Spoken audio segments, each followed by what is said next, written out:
सन 67 की वाणी प्रातः क्लास 25 जनवरी। रिकॉर्ड चला है जाग सजनिया जाग, नवयुग आया।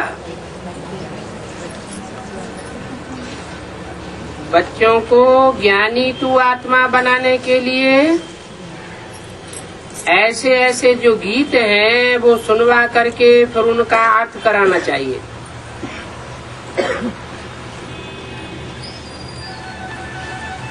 ऐसा करने से उनकी वाणी खुल जाएगी, मालूम पड़ेगा कहाँ तक इनको सृष्टि के आदि मध्य अंत का ज्ञान याद है। तुम बच्चों की बुद्धि में तो ऊपर से लेकर मूल वतन, सूक्ष्म वतन और नीचे तक स्थूल वतन के आदि मध्यंत का सारा ज्ञान चमकता है। बाप के पास भी यही ज्ञान है जो तुमको सुनाते रहते हैं। ये है बिल्कुल नया ज्ञान। क्या बाप जो ज्ञान सुनाते हैं वो बिल्कुल नई बात, नया ज्ञान सुनाते हैं। और मनुष्य गुरु पुराना ज्ञान सुनाते हैं। ये पहचान है इस बात की पहचान है कि मनुष्य गुरु पुरानी ज्ञान की बातें सुनाते हैं, नई बात कोई नहीं बताते। और सुप्रीम सोल बाप आते हैं तो नित नई ज्ञान की बातें सुनाते हैं। उदयधारी गुरु कोई शास्त्रों की रटी रटाई बातें सुनाते हैं।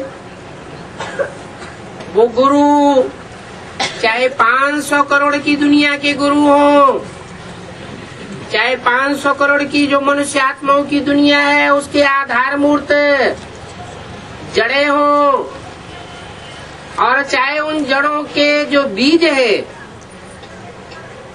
उन बीजों में से कोई भी देहधारी धर्म गुरु हो, वो सब पुरानी पुरानी बातें सुनाते हैं। नया ज्ञान कोई सुना ही नहीं सकता, नई बातें कोई क्रिएट कर नहीं सकता।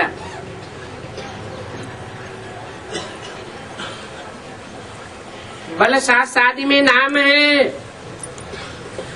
परंतु नाम लेने से अटक पड़ेंगे, डिबेट करने लग पड़ेंगे। यहाँ तो बाप बिल्कुल सिंपल समझाते हैं, भगवान वाच मुझे याद करो।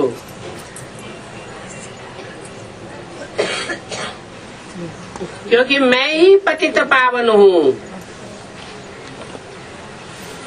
और दुनिया का कोई भी मनुष्य मात्र अगर पतितों को पावन बनाने वाला होता तो 2500 वर्ष की हिस्ट्री में कोई तो पावन बना होता। पावन माना देवता, पतित माना मनुष्य। देवता तो कोई बना नहीं। देवताई सृष्टि होती है सतयुग में, राम कृष्ण की दुनिया में, और वो राम कृष्ण की दुनिया मैं ही आकर के स्थापन करता हूँ। जब कलयुग में सब पतित हो जाते हैं तो सब पतितों को आकर के मैं पावन बनाता हूँ। इतनी सिंपल बात समझाते हैं। कभी कृष्ण व विष्णु शंकर आदि को पतित पावन नहीं कहेंगे। क्यों नहीं कहेंगे?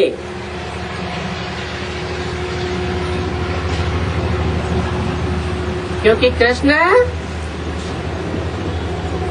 नारायण का बचपन का रूप है। नारायण तो देवता है, तो कृष्ण भी देवता हुआ। गाते भी है हे कृष्ण नारायण वासुदेव।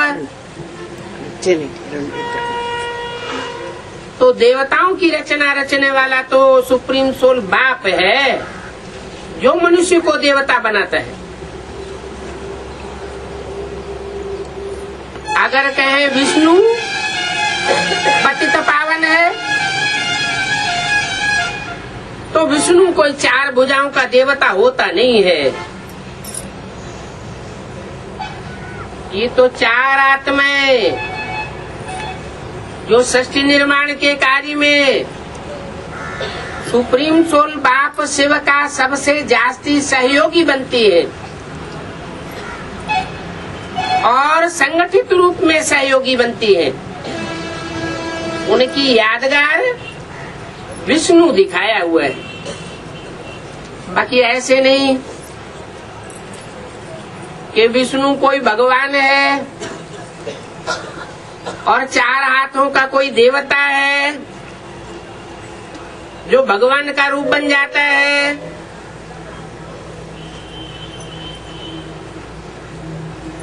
विष्णु इस सारी सृष्टि में से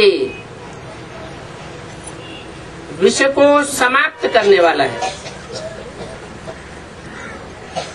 नाम ही है विष्णु। क्या नो? विष। नो विष टाल। सारी सृष्टि में से विष का नाम निशान खलास हो जाता है।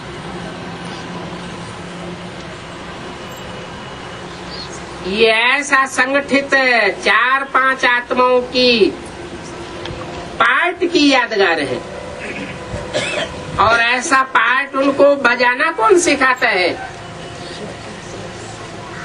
राम, कृष्ण और उनकी सहयोगी भुजाएं सीता और राधा। ये आत्माएं मिलजुल करके सारी सृष्टि में से विष का हनन करती है, निमित्त बनती है। उस विष को मिटाने वाला स्वयं परमपिता परमात्मा शिव है। जो विश्व को पीने वाला है। इस सारी मनुष्य सृष्टि में जो भी मनुष्य मात्र के अंदर विष भरा हुआ है, विषय विकारों का, वो सारा पी जाता है।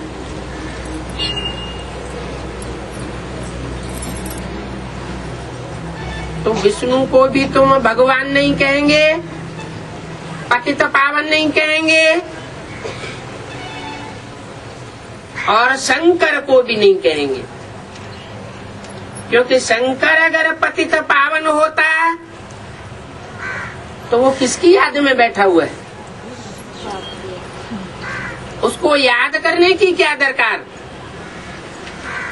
उसको तपस्या में बैठने की दरकार है? तपस्या में बैठने की दरकार उसी को है जो पतित है। पतित देवताएं होते नहीं हैं। जब पतित होते हैं द्वापर युग से तो याद करते हैं। सतयुग त्रेता में देवताएं पावन होते हैं तो कोई को याद नहीं करते हैं, वो आत्मिक स्मृति में रहते हैं। आत्मिक स्मृति माना स्व की स्मृति। तो शंकर को भी पतित पावन नहीं कह सकते। सूक्ष्म वतनवासियों को भी तुम पतित पावन नहीं कहते हो, क्योंकि सूक्ष्म वतनवासी है फरिश्ता। फरिश्ता का अर्थ ही होता है जिनका फर्श की दुनिया वालों से कोई रिश्ता नहीं। फर्श की दुनिया दैहिक दुनिया है। देह और देह के संबंधों की दुनिया से उनका अटैचमेंट टूटा हुआ होता है। तो सूक्ष्म वतनवासी देवताओं को भी पतित पावन नहीं कहते हो। जब सूक्ष्म वतनवासी फरिश्ताएं ही पतित पावन नहीं होते हैं तो सूक्ष्म वतन से जो नीचे स्टेज का मनुष्य लोक है, शाकाहारी लोक है, वहाँ के रहने वाले मनुष्य कैसे पतित पावन हो सकते हैं? कोई भी गुरु गुसाई, जो भी मनुष्य गुरु है, वो पतित पावन नहीं हो सकते। ये ज्ञान भी तुम्हारी बुद्धि में है। इनकी बुद्धि में है। जो परमात्मा बाप के सन्मुख बैठ करके सुनते हैं, उनकी बुद्धि में है।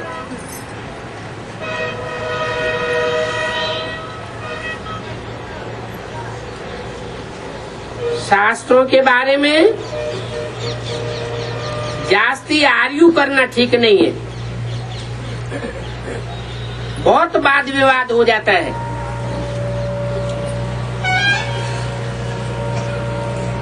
यहाँ तक भी वाद विवाद हो जाता है कि एक दो को लाठियां मार करके लड़ पड़ते हैं।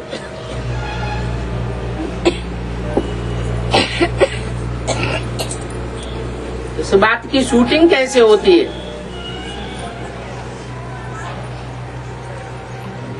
ब्राह्मणों की दुनिया में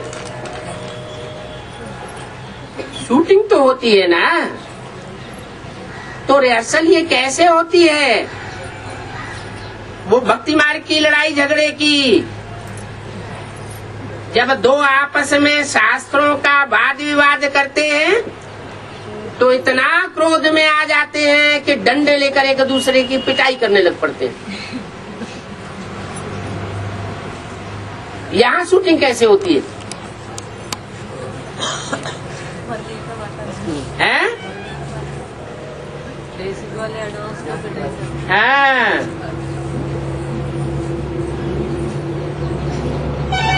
यहाँ जो पांडव हैं वो तो डंडा उठावेंगे ही नहीं। ज्ञान का डंडा भी उठा करके किसी की पिटाई नहीं कर सकते। उनको पढ़ाई जाती है, न दुख लेना है न दुख देना है। फिर कौन लड़ते हैं? जो कौरव हैं, अर्थात जो यवन हैं, वो आपस में लड़ पड़ते हैं। तो कौरवों और यवनों की लड़ाई होती है। कौरव हैं भारतवासी आर्य समाजी, और यवन है मुसलमान, जो मुसलमानों की बीज रूप या आधार मूर्त आत्माएं है, या जो कौरवों की बीज रूप आधार मूर्त आत्माएं है, वो देहभान में आती है और लड़ाइयां लड़ने झगड़ने पड़ती है।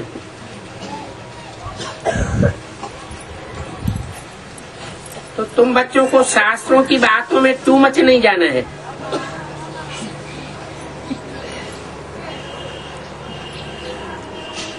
तुम्हारे शास्त्र हैं मुरली, जो कागज के पत्ते बन चुके हैं, जिसे बाबा कहते हैं थर्ड क्लास।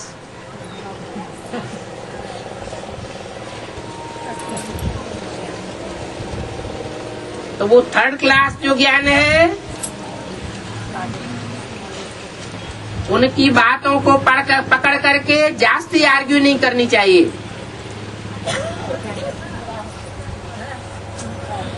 तुम तो जानते हो मूल बात है आत्माभिमानी बनने की। कोई को आत्मिक स्थिति में स्थित होकर के थोड़ा भी समझावेंगे तो आर्गू करने की दरकार नहीं पड़ेगी। अपन को आत्मा समझना है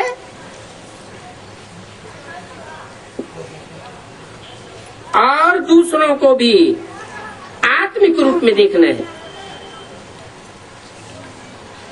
बाप की याद में उनको सर्च लाइट देना है, तो वो आपे ही शांत हो जाएंगे।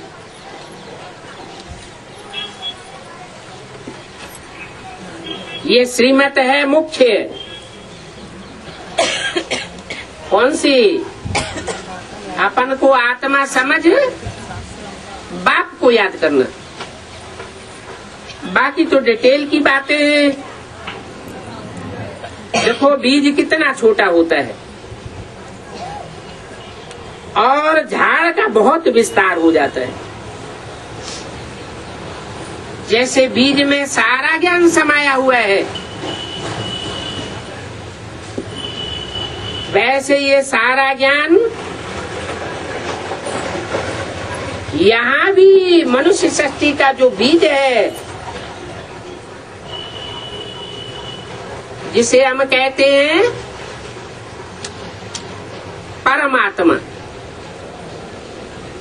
जिसमें सुप्रीम सोल बाप परम पिता प्रवेश करके पाठ बजाता है, उसमें सारा ज्ञान समाया हुआ है। वो भी सारी मनुष्य सृष्टि का बीज है। उस बीज में ही सुप्रीम सोल बाप मुकर्रर रूप से प्रत्यक्ष होता है।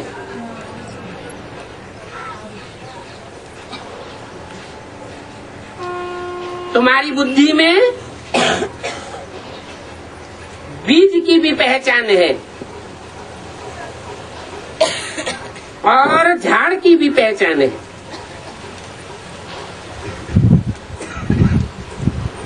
बीज भी बुद्धि में बैठ गया है और सारे झाड़ की नॉलेज भी बुद्धि में यथार्थ बैठ गई।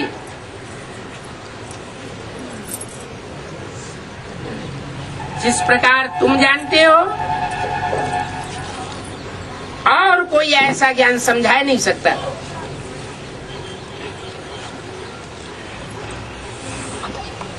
तुम माना कौन? तुम जैसा समझा सकते हो वैसा वो नहीं समझा सकते, ये भी नहीं समझा सकते।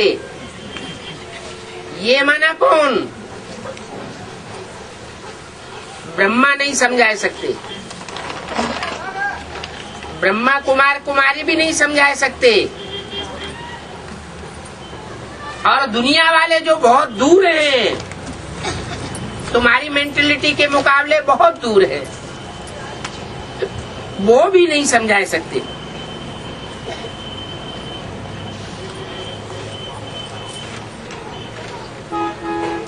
झाड़ की आयु देखो कितनी लंबी लिख दी है।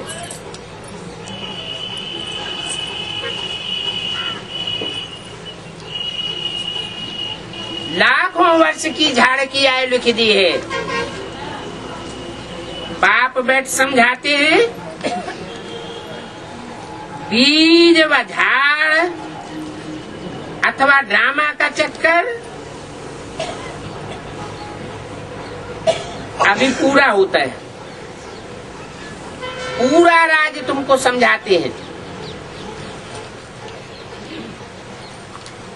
तुम हो सुदर्शन चक्रधारी। कोई नया आवे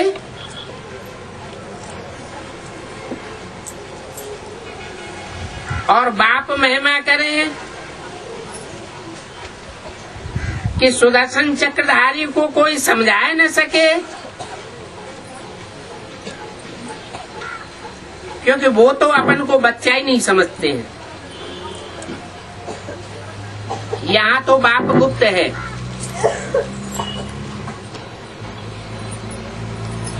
गुप्त पार्ट बजाय रहा है।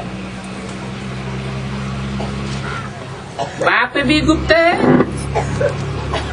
और बाप की नॉलेज भी गुप्त है। और बाप की नॉलेज से क्या वर्षा मिलता है? बाप जो पढ़ाई पढ़ाते हैं उस पढ़ाई से क्या पद मिलता है? वो भी गुप्त है।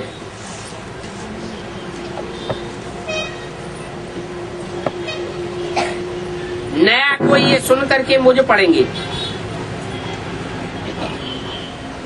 इसलिए जो भी नए नए आते हैं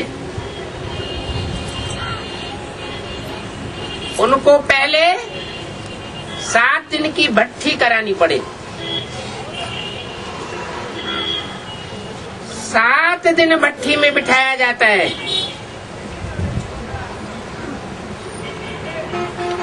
इसलिए भागवत रामायण आदि में 7 दिन बिठाते हैं।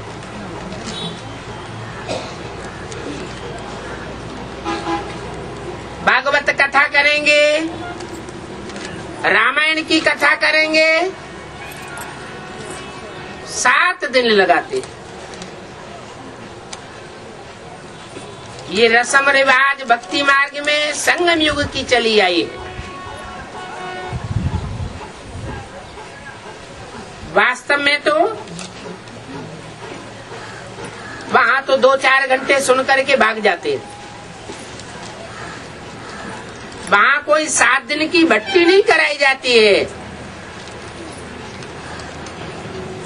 7 दिन की भट्टी तो यहाँ कराई जाती है। पूरा 7 दिन भट्टी में रखा जाता है।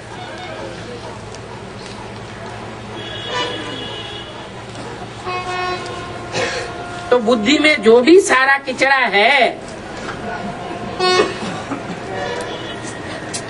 विकारों की खाद भरी हुई है, वो निकल जाती है।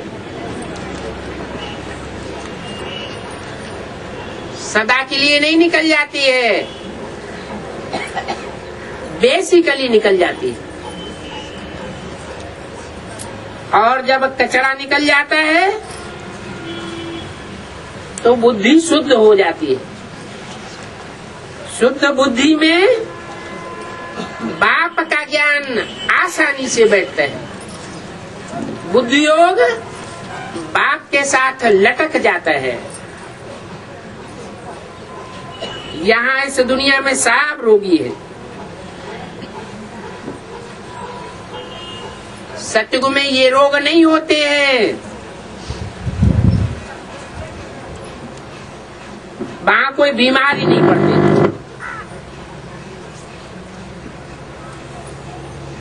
ये रोग और बीमारियां जो आत्मा में लगी हुई हैं, वो आधा कल्प की बीमारियां लगी हुई हैं। कौन सी बीमारियां? 5 विकारों की। ये 5 विकार ही मनुष्यों को देखो दुख देते हैं, और इन 5 विकारों से ही मनुष्य बीमार हो पड़ते हैं। ये 5 विकारों का रोग बड़ा भारी है। वो शरीर की बीमारियां तो इतनी भारी नहीं होती है जो 63 जन्म चलती रहे।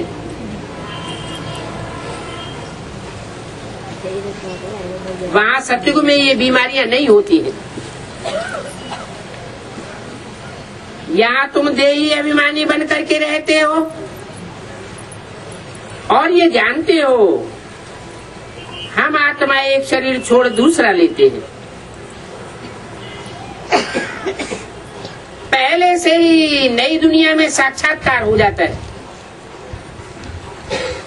कि हमको कहाँ जन्म लेना है, कौन से माँ बाप के पास जन्म लेना है। वहाँ अकाले मौत कभी नहीं होती।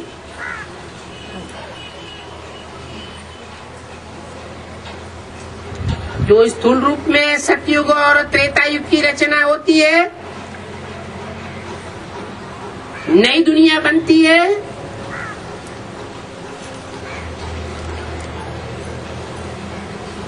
वहां भी अकाले मौत नहीं होती।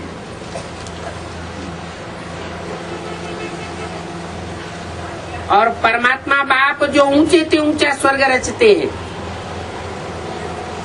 जिसे कहें संगम युगी स्वर्ग, वहां भी कोई की अकाले मौत नहीं होती। ये है बेहद की बात।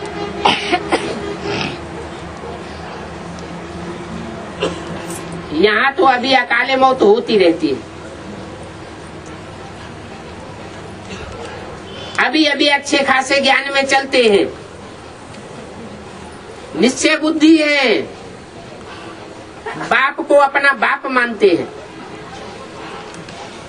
और अभी अभी पता नहीं क्या हो जाता है। ज्ञान को छोड़ देते हैं, ग्लानि करने लग पड़ते हैं, बाप को ही फारकती दे देते। तो ऐसों को कहा जाता है निश्चय बुद्धि विनश्यते। वहां तो शरीर विनाश होते हैं, और यहाँ पद का विनाश हो जाता है।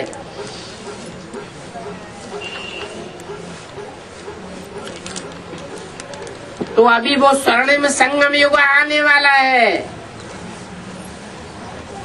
नई दुनिया सामने खड़ी है। अभी अपन को देखना है कहीं हमारे अंदर तो अनिश्चय बुद्धि के बीज नहीं पड़े हुए। घड़ी घड़ी अनिश्चय बुद्धि तो नहीं होता हूँ। अगर यहाँ घड़ी घड़ी अनिश्चय बुद्धि होता हूँ, क्योंकि कलयुग अंत की शूटिंग का ये अंतिम चरण चल रहा है, उसमें भी संगम चल रहा है। अंत मते सो गते होने वाली है। अगर यहाँ घड़ी घड़ी अनिश्चय बुद्धि होते रहेंगे तो वहाँ कलयुग जो आवेगा, वहाँ कोई भी जन्म में ऊंच पद नहीं पा सकेंगे। प्रजा वर्ग में आते रहेंगे। अभी तुमको काल पर जीत पहनाई जाती है। जीत पहनाने के लिए कौन सा गुरु चाहिए?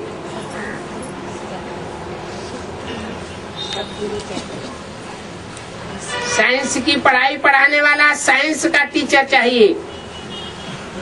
इंजीनियरिंग की पढ़ाई पढ़ाने वाला इंजीनियर चाहिए, एक्सपर्ट। तो ये जो अकाले मौत हो रही है ब्राह्मणों की संगम की दुनिया में, आज एक को बाप मानते हैं, कल दूसरा बाप बना लेते हैं। ऐसे लौकिक तो दुनिया में होता है। आज इस जीवन में एक बाप के बच्चे हैं, बल्दियत एक लिखते हैं और शरीर छोड़ जाते हैं तो दूसरा बाप बन जाता है। ऐसे यहाँ ब्राह्मणों की दुनिया में भी घड़ी घड़ी अकाले मौत हो रही है। और जब फाइनल परीक्षा होगी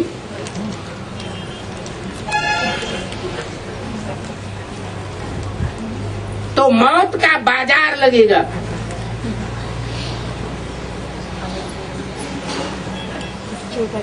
इस मौत से बचने के लिए, बचाने के लिए अकाल मूर्त बाप आता है। अकाल मूर्त माना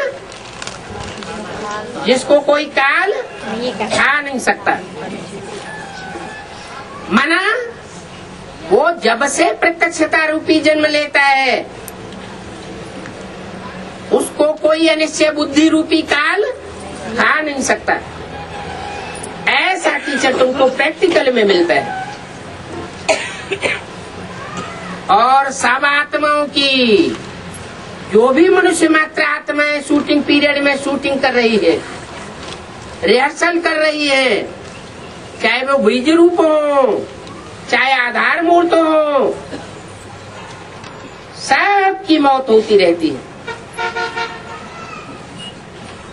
सबसे जास्ती निश्चय अनिश्चय बुद्धि जन्म मृत्यु के चक्कर में कौन सी आत्मा आती है?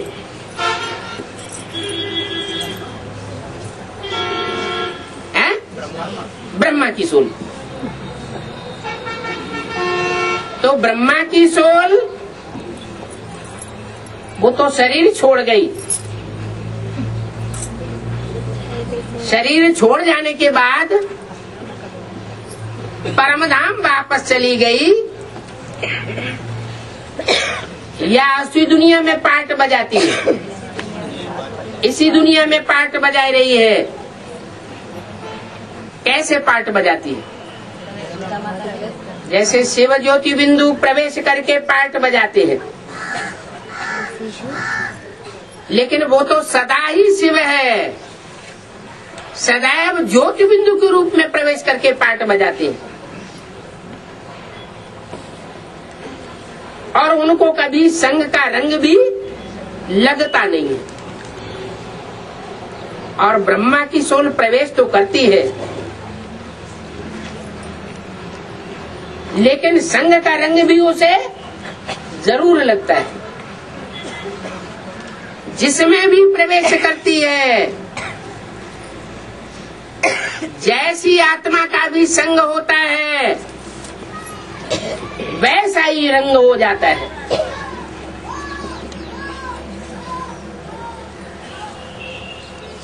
कोई विधर्मी आत्मा में प्रवेश करेगी तो विधर्मियों के संग में रंग जाती है।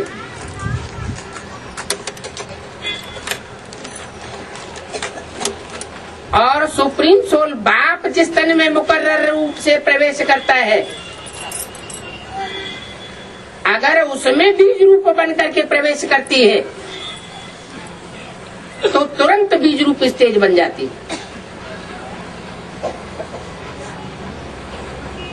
जैसा संग वैसा संग रंग उस आत्मा को सबसे जास्ती लगता है। क्यों?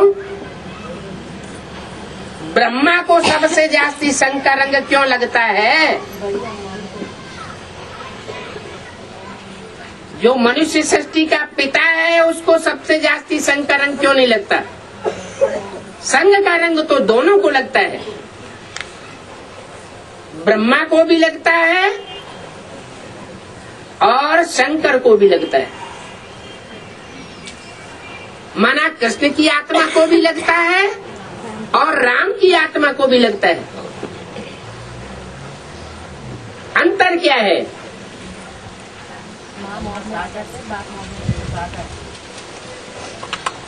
जो राम वाली आत्मा है वो बाप है, बाप के रूप में पार्ट बजाने वाली है, और कृष्ण की सोल मृदुल पार्ट बजाने वाली माँ का पार्ट बजाती है। कन्याएं माताएं कोमल स्वभाव की होती है। स्वभाव ही कोमल नहीं होता है, भाव भी कोमल होता है, शरीर भी कोमल होता है, हर तरीके से कोमलता भरी हुई है। इसलिए भारतीय परंपरा में कन्याओं माताओं को संग दोष से बहुत बचाया जाता है। जितनी भारत में कन्याओं माताओं की संग दोष से सुरक्षा की जाती है, उतना दुनिया के किसी भी देश में सुरक्षा नहीं की जाती।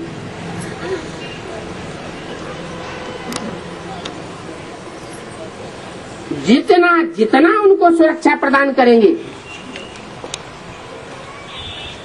व्यभिचार से बचाएंगे, व्यभिचार दोष से बचाएंगे, उतना उतना सुख शांति बढ़ती रहेगी, सुरक्षित रहेगी। और जब घर की धरित्री अपवित्र होना शुरू होती है, संग का रंग लगना शुरू होता है, तो घर बिगड़ जाता है। एक घर बिगड़ता है तो गांव बिगड़ जाता है। कहते हैं तालाब में एक सड़ी मछली हो तो सारा तालाब गंध से भर जाता है। तो ये संग का रंग, दुस्संग बड़ी तेजी से फैलता है।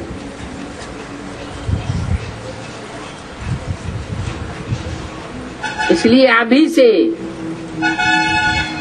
ये संस्कार पक्का होना चाहिए भारतवासियों के अंदर, खास चाहे कन्याएं माताएं हो और चाहे भाई हो, चाहे कुमार हो चाहे अधर कुमार हो, कुमारी हो या अधर कुमारी हो, अपने को हर हालत में संग दोष से जरूर बचाना है। ये संग दोष सत्यानाश कर देता है।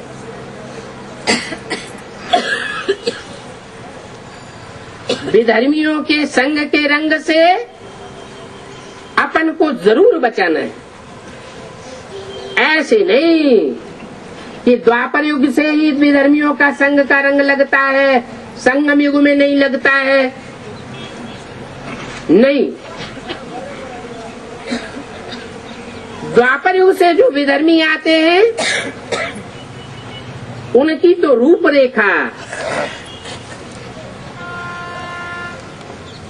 उनका भाव स्वभाव, उनका चेहरा मोहरा स्पष्ट पहचान में आ जाता है।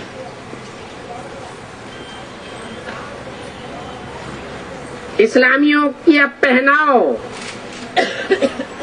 लंबाई चौड़ाई, रंग आदि देख करके कोई भी पहचान सकता है ये इस्लामी है। बौद्धियों का गोल चेहरा, चिकना शरीर। अलिया वो नहीं निकालना।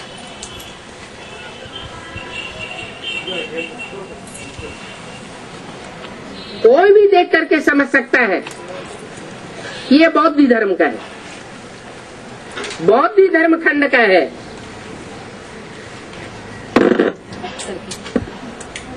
माता जी वही कनेक्शन कुछ नहीं लाइट ऐसा रहने दीजिए। मुस्लिम धर्म का होगा वो भी पहचान में आवेगा, लेकिन यहाँ संगम युग में जब शूटिंग पीरियड चलती है, रिहर्सल होती है, तो वो ही पहचान सकते हैं जो ज्ञानी आत्माएं होंगी।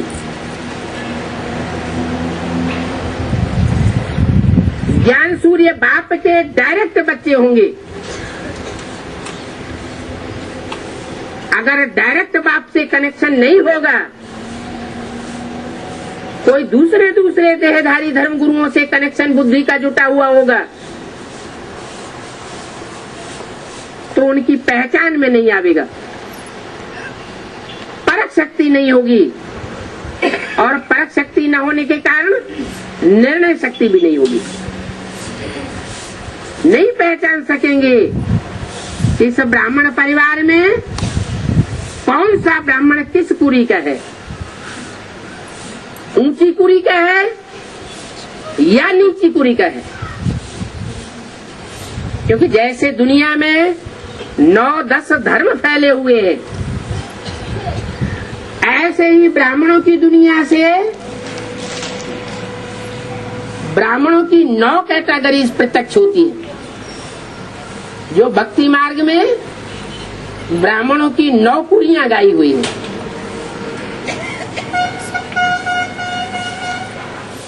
एक से एक श्रेष्ठ है और एक से एक निष्कृष्ट है। इसलिए बेसिक नॉलेज में भी ब्रह्मा के मुख से शिव बाबा ने बोला कि दुनिया का अच्छे से अच्छा देखना हो तो यहाँ देखो, और दुनिया का भ्रष्ट से भ्रष्ट स्वभाव संस्कार का देखना हो तो यहाँ देखो। ये सिर्फ बेसिक नॉलेज वालों की बात नहीं है, एडवांस नॉलेज में भी जो बीज रूप आत्माएं हैं, उन बीज रूप आत्माओं में भी ये बात लागू होती है। श्रेष्ठ से श्रेष्ठ हैं और भ्रष्ट से भ्रष्ट हैं।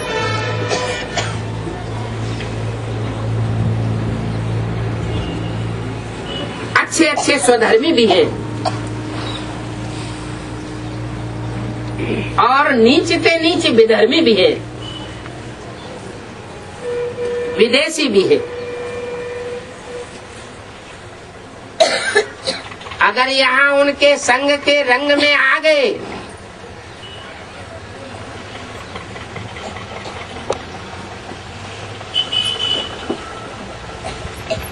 तो उनका असर जरूर पड़ जाता है। जो बीज रूप स्टेज में टिकने वाली आत्माएं हैं, उनके ऊपर थोड़ा असर पड़ेगा, जल्दी धुल जाएगा। लेकिन जो साकारी स्टेज में जाती रहती है,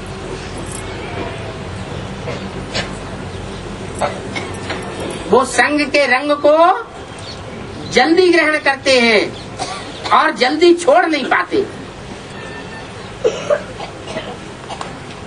जो पुरुष चोला है वो बाप होता है। बाप बीज रूप स्टेज वाला होता है, और जो स्त्री चोला है वो धरणी गाई जाती है। धरणी में एक तरफ धारणा भी जास्ती होती है, अगर प्योरिटी है तो, और अगर संग के रंग में आ गई, विधर्मियों के संग के रंग में आ गई, या विदेशियों के संग के रंग में आ गए तो धारणा लोप हो जाएगी। धारणा भी जास्ती होती है और देह अभिमान भी जास्ती होता है। पुरुषों में इतना देह का होना नहीं होता है, कन्याओं माताओं में देह का होना बहुत होता है और देह का मोह भी जास्ती होता है। तो एक तरफ फायदा भी है, दूसरी तरफ नुकसान भी है। तो फायदे का सौदा कर लेना चाहिए, ये घाटे का सौदा करना है। फायदे का सौदा करना चाहिए। फायदे का सौदा करेंगे तो जो जीवन का लक्ष्य है, नर से नारायण बनेंगे, नारी से लक्ष्मी बनेंगे। अगर ये फायदे का सौदा नहीं किया और संग के रंग में आते रहे तो नारी से नारायणी नहीं बन सकेंगे। क्या? नारायणी माने लक्ष्मी।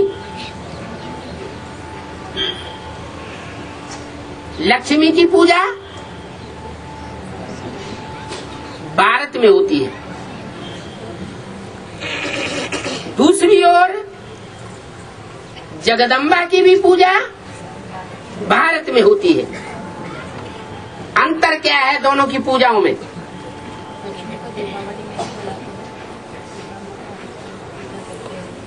अंतर ये है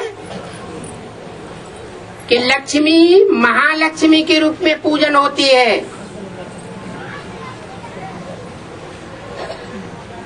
तो लक्ष्मी के साथ नारायण भी आ जाता है। और जगदम्बा की अकेले रूप की पूजा होती है।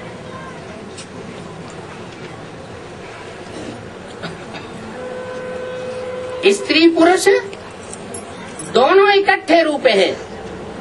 प्रवृत्ति मार्ग का रूप है, श्रेष्ठ रूप है लक्ष्मी नारायण। लक्ष्मी नारायण की पूजा अब भी विचारी वाइब्रेशन फैलावेगी। और सिंगल देवी की पूजा अगर वहां विधर्मी और विदेशी घुसे हुए हैं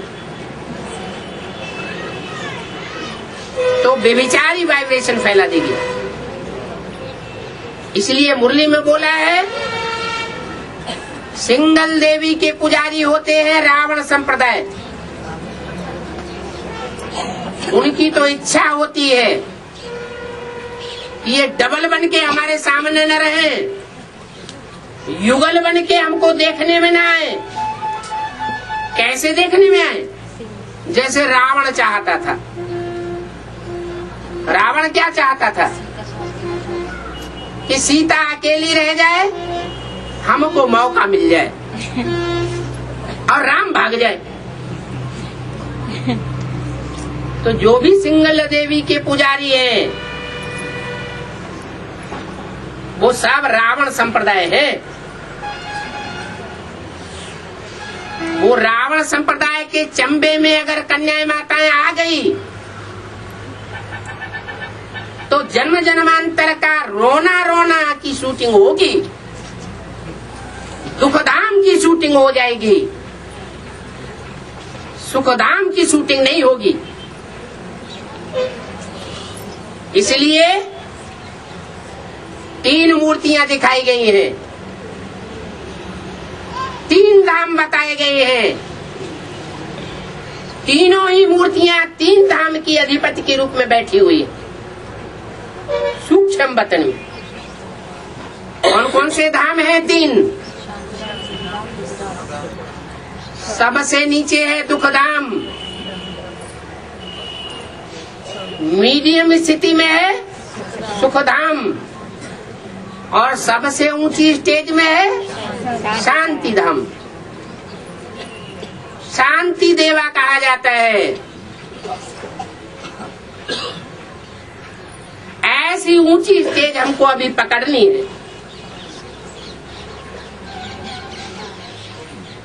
तो किसका संग करना चाहिए? शांति देवा का संग करेंगे, जिस देवा में सुप्रीम सोल बाप मुकर्रर रूप से कार्य करता है। वो सदा ही शांति धाम का वासी है। इस सृष्टि पर आकर के पार्ट बजाता है। विधर्मियों और सुधर्मी आत्माओं के संग के रंग में आता है, क्लोज कांटेक्ट में आता है, तो भी उसके ऊपर संग का रंग नहीं लगता। उसकी मन बुद्धि रूपी आत्मा उपराम स्टेज में रहती है, सदा ही उपराम। इसलिए सदा शिव कहा जाता है। तो ऐसे सदा शिव का संग करेंगे तो हम भी ऊंची स्टेज में रहेंगे। यहाँ संगम युग में जितना ही इस दुनिया से उपराम रहेंगे, ऊंची स्टेज में रहेंगे, बाप की छत्र छाया महसूस करते रहेंगे। अभी आगे आने वाला जो टाइम है, कयामत बर्पा होने वाली है, दुनिया में हाहाकार होने वाला है। ऐसे टाइम में हर आत्मा को उस ऊंचते ऊंच बाप की छत्र छाया की जरूरत है। ऊंचे से ऊंचे की छत्र छाया में रहना माना जन्म जन्मांतर के लिए अपने सुख की शांति की नूद करना।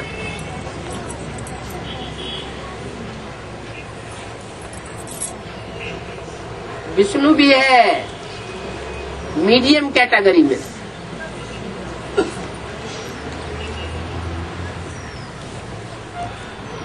सुखदेवा है, लेकिन शांति देवा नहीं कहा जाता है।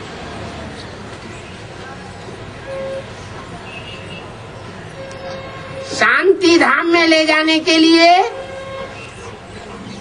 शांति देवा चाहिए, और जब तक कोई शांत में नहीं जाता, आत्मा शांत स्वरूप का अनुभव नहीं करती, तब तक कितना भी दुनियावी सुखों का अनुभव करे, कितना भी पैसे वाला हो जाए, कितने भी सुखमयी पदार्थों का अनुभव करने वाला बन जाए, लेकिन उसको शांति नहीं मिल सकती। और जब तक शांति नहीं मिलती, तब तक सच्चा सुख भी महसूस नहीं हो सकता।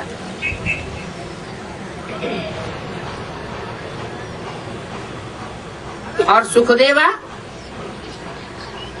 जो विष्णु का पार्ट है, उसमें भी शांति तो समाई हुई है। सुख और शांति इस दुनिया में ये युगल जोड़ी है।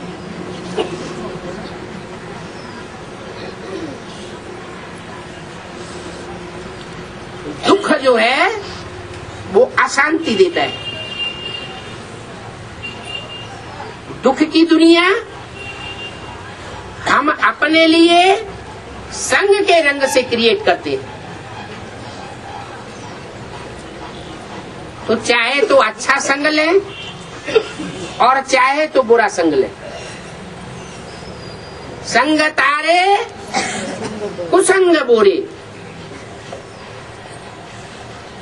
ये पाठ अब ही पढ़ाया जाता है।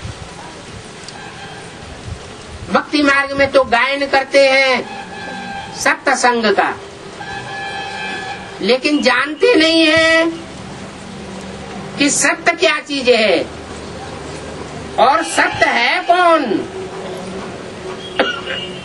साधु, सन्यासी, महात्माओं, धर्म पिताओं का संग बैठ करके करते हैं। उन देहदारियों के संग से कुसंग में गिरते हैं। सत्संग की जगह लत संग में गिरते हैं। दुनिया की लात खाते रहते हैं। पंजाबी में कहते हैं छित्तर खाना। इधर धक्का खाया, उधर धक्का खाया, ये भक्ति मार्ग के धक्के खाते ही रहते। इसलिए बाप कहते हैं भक्ति है व्यभिचारी। भक्ति जब तामसी बनती है तो अनेकों की पूजा करने लग पड़ते हैं। भक्ति भी सात्विक स्टेज में द्वापर के आदि में होती है। और भक्ति जब व्यभिचारी बनती है, अनेकों की भक्ति करते हैं, तो दुख शांति बढ़ती चली जाती है। अभी बाप आए हैं,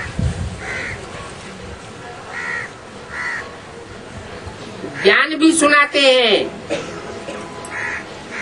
अंधश्रद्धा युक्त जो दुनिया में भक्ति चलती है उसका भी ज्ञान देते हैं। बताते हैं कि भक्ति रावण से आती है, ज्ञान एक राम से आता है, क्योंकि ज्ञान रोशनी है। रोशनी सूर्य से आती है।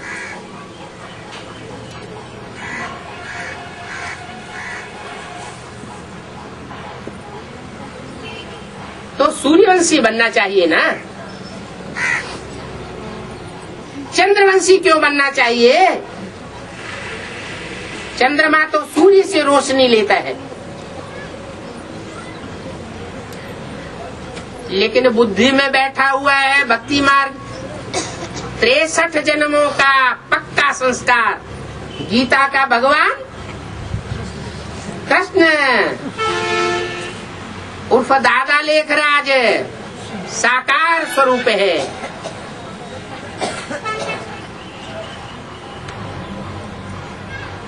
ये कृष्ण ही गीता का साकार में भगवान है, और कोई भी साकार में भगवान नहीं हो सकता।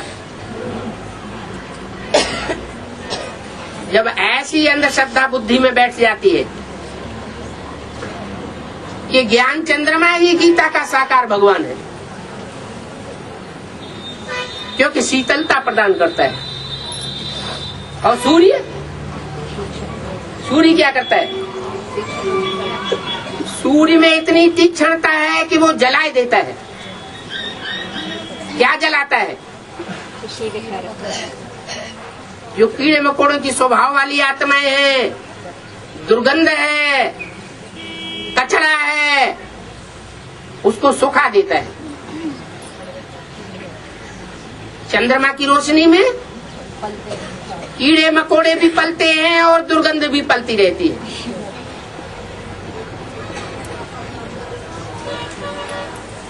तो अभी कौन सा टाइम चल रहा है? ब्रह्मा की रात चल रही है या ब्रह्मा का दिन शुरू हो गया है? रात चल रही है।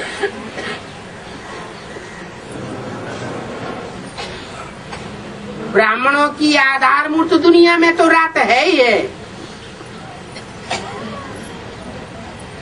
लेकिन जो एडवांस वाले हैं, जो अपन को बीज रूप आत्मा समझते हैं,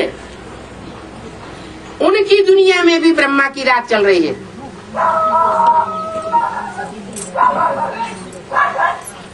सभी के लिए क्या? 500-700 करोड़ सभी मनुष्य मात्र के लिए है?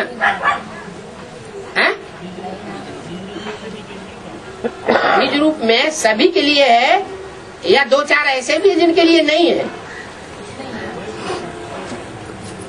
पूछा जा रहा है। ब्रह्मा की रात्रि सारी दुनिया के मनुष्य मात्र के लिए है या कोई के लिए है, कोई के लिए नहीं है? हैं? सभी के लिए। सूर्यवंशियों के लिए ज्ञान की रात्रि नहीं है, वो सदैव निश्चय बुद्धि होकर रहते हैं, सदाशिव होकर रहते हैं। सदाशिव होकर के तो नहीं रहते, कभी आत्म की स्थिति में रहते हैं, कभी संग के रंग में भी आते हैं। अनिश्चय बुद्धि सदा काल के लिए नष्ट हो जाए ऐसा नहीं है।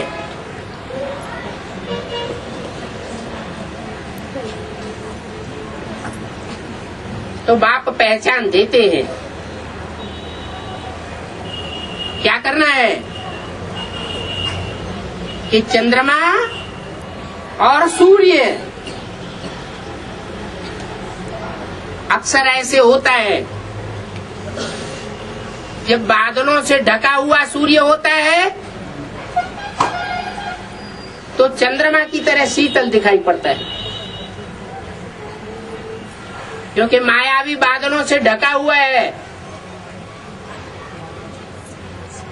तो कोई उसे चंद्रमा समझ ले, ये भी चंद्रवंशी है। जैसे माँ पति से प्रभावित हो जाती है, पति नहीं होता है, खुदा न खास्ता शरीर छोड़ जाता है, तो जो बच्चे बड़े हो जाते हैं उनसे प्रभावित हो जाती है और प्रभावित होकर के उनकी प्रजा बन करके उनकी सेवा करती है। ऐसे बाप का पार्ट तो नहीं हो सकता। बाप अगर बाप के रूप में है तो रचयिता है। रचयिता रचना के कंट्रोल में नहीं आ सकता। अगर रचयिता रचना के कंट्रोल में आ जाता है तो वो रचयिता बाप नहीं है। बाप बच्चों को वर्षा देने वाला है और यहाँ तो बेहद का बाप है, सुख शांति का बेहद का वर्षा देने वाला है। सतयुग त्रेता रूपी आधा कल्प 2500 वर्ष का लंबे समय का वर्षा देने वाला है। इतना लंबा वर्षा और कोई बाप दुनिया में न दिया है और न देगा। तो ऐसे ज्ञान सूर्य बाप को पहचानने में, जानने में, मानने में और उसके बताए हुए रास्ते पर चलने में जी जान से पुरुषार्थ करना, पढ़ाई पढ़ना, संग के रंग में आना, ये बहुत बड़ी बात है। अभी सहज है क्योंकि संगम युग है। संगम युग मुश्किल को सहज करने वाला युग है, क्योंकि मुश्किल को सहज करने वाला भगवान इस सृष्टि पर आया हुआ है। अभी इस टाइम में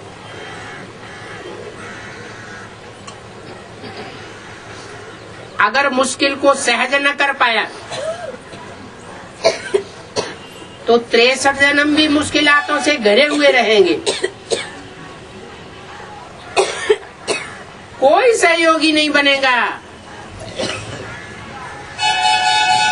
इसलिए खास करके कन्या माताओं को, जिनको कलयुग में अबला कहा जाता है,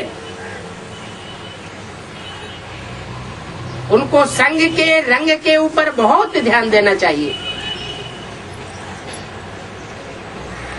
दुष्ट संग जन दे विधाता, ऐसे भक्ति मार्ग में कहते हैं। अब कोई विधाता ब्रह्मा या भगवान दुष्ट संग थोड़ा ही देता है।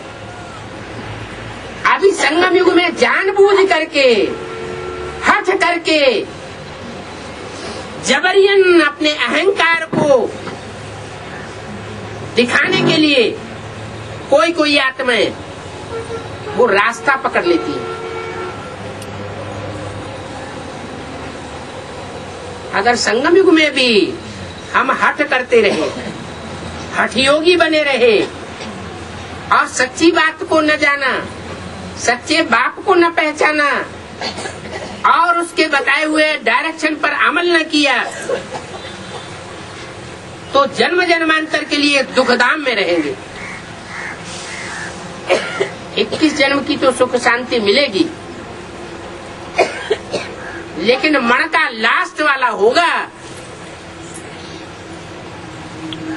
माला के मणकों में लास्ट नंबर होता जाएगा। बाप के नजदीक भी हो सकता है, लेकिन दुख अशांति से भरा पूरा जीवन वो अच्छा नहीं है।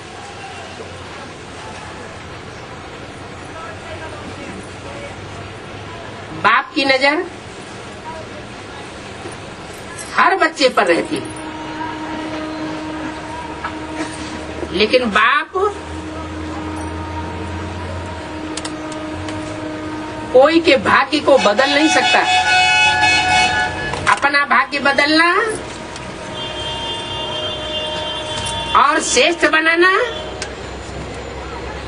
अथवा अपना भाग्य नीचे गिराना, यह हर आत्मा की अपनी मुट्ठी में है। इसमें ब्रह्मा भी कुछ नहीं कर सकता, जिसे विधाता कहा जाता है। प्रजापिता भी कुछ नहीं कर सकता और सुप्रीम सोल बाप भी कुछ नहीं कर सकता। इसलिए बोला है कि एक हिम्मत का कदम आत्मा को उठाना है। आत्मा परमात्मा बाप का बच्चा है। बाप तो बांधा हुआ है सहयोग देने के लिए, लेकिन बच्चा हिम्मत ही न करे तो बाप मददगार कैसे बनेगा? नहीं बन सकता। ओम शांति।